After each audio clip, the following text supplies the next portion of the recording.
ಓಂ ಗುರುಭ್ಯೋ ನಮಃ. Hi friends, ಎಲ್ಲರಿಗೂ ನಮಸ್ಕಾರ. ನಮ್ಮ ಚಾನೆಲ್ಗೆ ಸ್ವಾಗತ. ಎಲ್ಲರೂ ಹೇಗಿದ್ದೀರಾ? ಇವತ್ತಿನ ವಿಡಿಯೋ ಸ್ಟಾರ್ಟ್ ಮಾಡೋಣ. ಈ ಇಬ್ಬರು ನೀವು ಬದುಕಿರುವಾಗಲೇ ನಿಮ್ಮನ್ನು ಸಾಯಿಸೋದಕ್ಕೆ ಬಯಸ್ತಾ ಇದ್ದಾರೆ. ನೀವು ದಾರಿದ್ರ್ಯ ಅನುಭವಿಸ್ಬೇಕು, ಇವರ ಮುಂದೆ ಕೈ ಚಾಚಬೇಕು ಎನ್ನುವುದು ಇವರ ಆಸೆ. ಇವರು ನಿಮ್ಮ ಎಷ್ಟು ಕರಾರವಕ್ಕಾಗಿ ಇದ್ದಾರೆ ಅಂತಂದರೆ, ನೀವು ಇವರನ್ನು ಎಷ್ಟು ಕರೆಕ್ಟಾಗಿ ಥರ ಕಾಣಿಸ್ತಾರೆ ಅವರು ಅಂದರೆ, ನೀವು ಅವರನ್ನು ಕಣ್ಣು ಮುಚ್ಚಿ ನಂಬ್ತೀರ.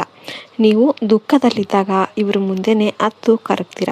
ಆದರೆ ಇವರು ನಿಮ್ಮ ಕಣ್ಣೀರನ್ನು ಒರೆಸುವ ನಾಟಕ ಮಾಡುತ್ತಾ ಒಳಗೊಳಗೆ ಖುಷಿಯನ್ನು ಆಚರಿಸ್ತಾರೆ. ಆದರೆ ಇನ್ಮುಂದೆ ಇದು ನಡೆಯೋದಿಲ್ಲ. ಭಗವಂತ ಇಂದು ನಿಮಗೆ ಒಂದು ರಕ್ಷಾ ಕವಚವನ್ನು ಕಳಿಸ್ತಾರೆ. ಎಲ್ಲಿಯವರೆಗೆ ಈ ಇಬ್ಬರು ಗೆದ್ದಲುಗಳು ನಿಮ್ಮ ಜೀವನದಲ್ಲಿ ಇದ್ದಾರೋ ಅಲ್ಲಿಯವರೆಗೆ ನೀವು ನಿಮ್ಮ ಲೈಫಲ್ಲಿ ಮುಂದೆ ಬರೋದಕ್ಕೆ ಸಾಧ್ಯನೇ ಇಲ್ಲ. ಆದರೆ ನೀವು ಯಾವುದೇ ಕಾರಣಕ್ಕೂ ಹೆದರುವ ಅಗತ್ಯ ಇಲ್ಲ. ನೀವು ಈ ಉಪಾಯವನ್ನು ಮಾಡಿಕೊಂಡರೆ ಆ ಎಲ್ಲ ಬ್ಲ್ಯಾಕ್ ಮ್ಯಾಜಿಕ್ ಉಲ್ಟಾ ಅವರಿಗೇನೆ ತಿರುಗಿ ಅವ್ರ ಮೇಲೇ ಸಿಡಿಲಾಗಿ ಬೀಳುತ್ತೆ. ಅವರು ನಿಮ್ಮನ್ನು ಯಾವ ಪ್ರಪಾತಕ್ಕೆ ತಳ್ಳಲು ಬಯಸಿದ್ರೋ ಅದೇ ಪ್ರಪಾತದಲ್ಲಿ ಅವರು ತಮ್ಮ ಇಡೀ ಪರಿವಾರದೊಂದಿಗೆ ಬಿದ್ದು ರಕ್ತದ ಕಣ್ಣೀರು ಸುರಿಸ್ತಾರೆ. ನಿಮ್ಮ ಜೀವನದಲ್ಲಿ ನೀವು ಎಂದೋ ಅರಿಸಿದ್ದ ಆ ಖುಷಿ, ನೆಮ್ಮದಿ ಮರಳಿ ಬರುತ್ತೆ. ವ್ಯಾಪಾರ, ನೌಕರಿ ಮತ್ತು ನಿಂತು ಹೋದ ಪ್ರತಿಯೊಂದು ಕೆಲಸದಲ್ಲೂ ಕೂಡ ನಿಮಗೆ ಎಷ್ಟು ವೇಗವಾಗಿ ಯಶಸ್ಸು ಸಿಗುತ್ತದೆ ಅಂತಂದರೆ, ಆ ಶತ್ರುಗಳು ಉರಿದು ಬೂದಿ ಆಗ್ತಾರೆ. ಹಾಗಾದರೆ ಆ ಹೆಂಗಸು ಮತ್ತು ಗಂಡಸು ಯಾರು? ಇದು ಕ್ವಶನ್. ಅವರ ಗುರುತು ಏನು ಮತ್ತು ಅವರನ್ನು ದಂಡಿಸೋದಕ್ಕೆ ಉಪಾಯ ಯಾವುದು? ಇದನ್ನು ನಾನು ಮುಂದೆ ಹೇಳ್ತೀನಿ. ಆದರೆ ಷರತ್ತು ಇಷ್ಟೇ, ಈ ವಿಡಿಯೋವನ್ನು ಎಲ್ಲೂ ಕೂಡ ಸ್ಕಿಪ್ ಮಾಡದೆ ಕೊನೆಯವರೆಗೂ ನೋಡಿ. ಯಾಕೆಂದರೆ ಅರ್ಧಬರ್ಧ ಜ್ಞಾನ ಜೀವನದಲ್ಲಿ ದೊಡ್ಡ ಅಪಾಯಗಳನ್ನು ತರಬಹುದು.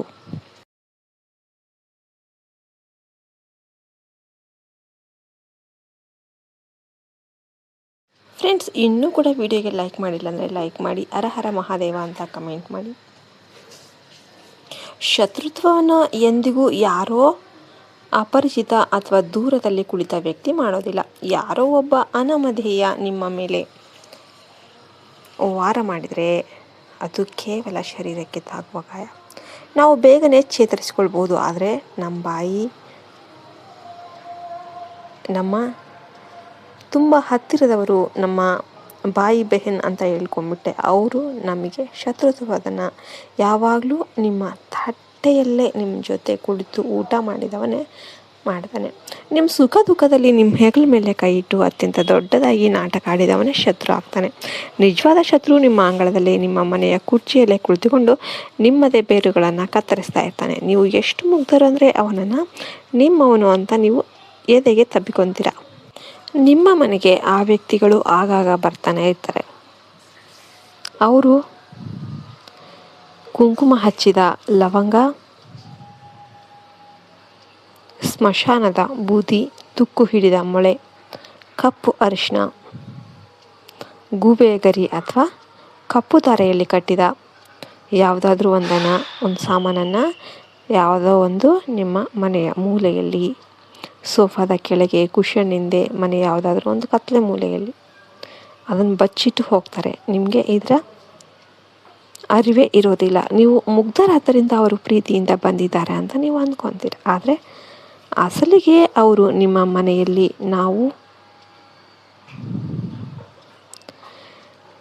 ಇವರು ಹೇಗಾದರೂ ಮಾಡಿ ಹಾಳಾಗಬೇಕು ಅನ್ನೋದೇ ಅವರ ಗುರಿಯಾಗಿರುತ್ತೆ. ಅದಕ್ಕೋಸ್ಕರ ನಿಮ್ಮ ಮನೆಗೆ ವರ್ಷಾನುಗಟ್ಟಲೆ ಬರದವರು ಇದ್ದಕ್ಕಿದ್ದಂತೆ ಬಂದಿದ್ದಾರೆ, ಅತಿಯಾದ ಸಿಹಿಯಾಗಿ ಮಾತನಾಡೋದಕ್ಕೆ ಶುರು ಮಾಡಿದ್ದಾರೆ ಅಂದರೆ, ಸ್ವಲ್ಪ ಏನಾದರೂ ಅನುಮಾನ ಬಂತು ಅಂತಂದರೆ ನಿಮ್ಮ ಕಣ್ಣುಗಳನ್ನು ಗಿಡುಗದಂತೆ ತೀಕ್ಷ್ಣವಾಗಿ ಇಟ್ಕೊಳ್ಳಿ. ಅವರನ್ನು ಒಂದು ಕ್ಷಣ ಕೂಡ ಒಂಟಿಯಾಗಿ ಬಿಡಬೇಡಿ. ಬೆಡ್ರೂಮ್ ಅಥವಾ ಅಡುಗೆ ಮನೆ ಹೋಗೋದಕ್ಕೆ ಬಿಡಬೇಡಿ. ಅವರು ತಿನ್ನುವ ವಸ್ತುವನ್ನು ತಂದಿದ್ದರೆ ಅದನ್ನು ಮರೆತು ನಿಮ್ಮ ಮಕ್ಕಳಿಗೆ ಕೊಡಬೇಡಿ. ಯಾಕೆಂದರೆ ಈ ಸಮಯದಲ್ಲಿ ತಿನ್ನಿಸುವ ತಾಂತ್ರಿಕ ಕ್ರಿಯೆಗಳು ರಕ್ತದಲ್ಲಿ ಸೇರಿ ಬುದ್ಧಿಯನ್ನೇ ಭ್ರಷ್ಟ ಮಾಡಿಬಿಡುತ್ತೆ. ಆದರೆ ಒಂದು ಕಹಿ ಸತ್ಯ ಏನಂದರೆ, ಶತ್ರುಗಳ ಈ ವಾರ್ ನಿಮ್ಮ ಮನೆಯಲ್ಲಿ ನಕಾರಾತ್ಮಕ ಶಕ್ತಿ ಇದ್ದಾಗ ಮಾತ್ರ ಸಫಲ ಆಗುತ್ತೆ. ಕಪ್ಪು ಜಾದು, ಈ ಬ್ಲ್ಯಾಕ್ ಮ್ಯಾಜಿಕ್ ಏನಿದೆ, ಆ ಮನೆಗಳಲ್ಲಿ ವೇಗವಾಗಿ ಕೆಲಸ ಮಾಡುತ್ತೆ. ಎಲ್ಲಿ ಗಲೀಜು ಮತ್ತು ದರಿದ್ರ ಸಾಮಾನುಗಳು ತುಂಬಿರುತ್ತನೋ ಅಲ್ಲಿ ಇವು ವರ್ಕ್ ಆಗುತ್ತೆ. ಇನ್ನು ನವರಾತ್ರಿ ಶುರು ಆಗುವ ಮುನ್ನ ಮತ್ತು ಈ ತಾಂತ್ರಿಕ ಹವನದ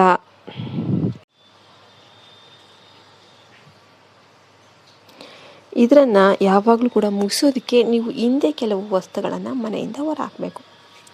ಮೊದಲನೇದು ಬಂದಾಗಿರುವ ಗಡಿಯಾರ, ನಿಂತಿರುವ ಗಡಿಯಾರಗಳು, ಕೊಳೆತ ವಸ್ತುಗಳು. ಈ ನಿಂತು ಹೋದ ಗಡಿಯಾರ ಏನಿದೆ ಅದು ಕೆಟ್ಟ ಸಮಯವನ್ನು ಸೆಳೆಯುತ್ತೆ. ಶತ್ರು ಕಳಿಸಿದ ನಕಾರಾತ್ಮಕ ಶಕ್ತಿ ಮೊದಲು ಮತ್ತು ಇದ್ರ ಮೇಲೇ ಕುಳಿತುಕೊಳ್ಳುತ್ತೆ. ಎರಡನೇದು ಒಡೆದ ಗಾಜು ಅಥವಾ ಒಡೆದ ಕನ್ನಡಿ. ಇದು ಮನೆಯ ಸಂಬಂಧಗಳನ್ನು ಒಡೆಯುತ್ತೆ ಮತ್ತು ಭೀಕರ ಕ್ಲೇಶವನ್ನು ತರುತ್ತೆ. ಮೂರನೇದು ಹಳೆಯ ಹರಿದ ಬಟ್ಟೆಗಳು ಮತ್ತು ವರ್ಷಗಟ್ಟಲೆ ಧರಿಸದ ಪಾದರಕ್ಷೆ, ಸ್ಲಿಪ್ಪರ್ಸ್ ಏನಿದೆ ಅವು. ಮುಖ್ಯವಾಗಿ ಕಪ್ಪು ಬಟ್ಟೆಗಳು. ತಾಂತ್ರಿಕರು ಇವುಗಳನ್ನೇ ಮ್ಯಾಜಿಕ್ಕಿಗೆ ಉಪಯೋಗಿಸ್ತಾರೆ. ನಾಲ್ಕನೇದು ದೇವರ ಫೋಟೋದ ಮೇಲೆ ಇಟ್ಟಿರುವ ದಿನಗಟ್ಟಲೆ ಹಳೆಯ ಒಣಗಿದ ಹೂಗಳು. ಇವು ಮನೆಯ ಸಕಾರಾತ್ಮಕತೆಯನ್ನು ಓಡಿಸುತ್ತೆ. ಇನ್ನು ಮನೆಯ ಮುಖ್ಯ ದ್ವಾರ ಅಥವಾ ತುಕ್ಕು ಹಿಡಿದ ಕಬ್ಬಿಣದ ಕಬಾಡು, ಇದು ಸಾಕ್ಷಾತ್ ರಾಹುವಿನ ಪ್ರತೀಕವಾಗಿರುತ್ತೆ. ಇದು ಇರುವವರೆಗೆ ಹಣ ಬರುವ ದಾರಿ ಬಂದಾಗಿರುತ್ತೆ. ಹಿಂದೆ ಇವುಗಳನ್ನು ಹೊರಹಾಕಿ ಮನೆಯ ಮೂಲೆಗಳನ್ನು ಸ್ವಚ್ಛ ಮಾಡಿ. ಯಾಕೆಂದರೆ ಜಾಲೆಯು ರಾಹು ಕೇತುವನ್ನು ಬಲಿಷ್ಠಗೊಳಿಸುತ್ತೆ ಮತ್ತು ನಿಮ್ಮ ಮಕ್ಕಳ ಬುದ್ಧಿಯನ್ನು ಕಡ್ಡಿ ಹಾಕುತ್ತೆ. ಫ್ರೆಂಡ್ಸ್, ನಾನು ಬಲ್ಲೆ ನಿಮ್ಮ ಹೃದಯ ಇಂದು ರಕ್ತದ ಕಣ್ಣೀರು ಸುರಿಸ್ತಾ ಇದೆ. ನಿಮ್ಮವರೇ ನಿಮಗೆ ಇಂತಹ ದ್ರೋಹ ಮಾಡಿದ್ದನ್ನು ಕೇಳಿ ನಿದ್ದೆ ಹೋಗಿದೆ.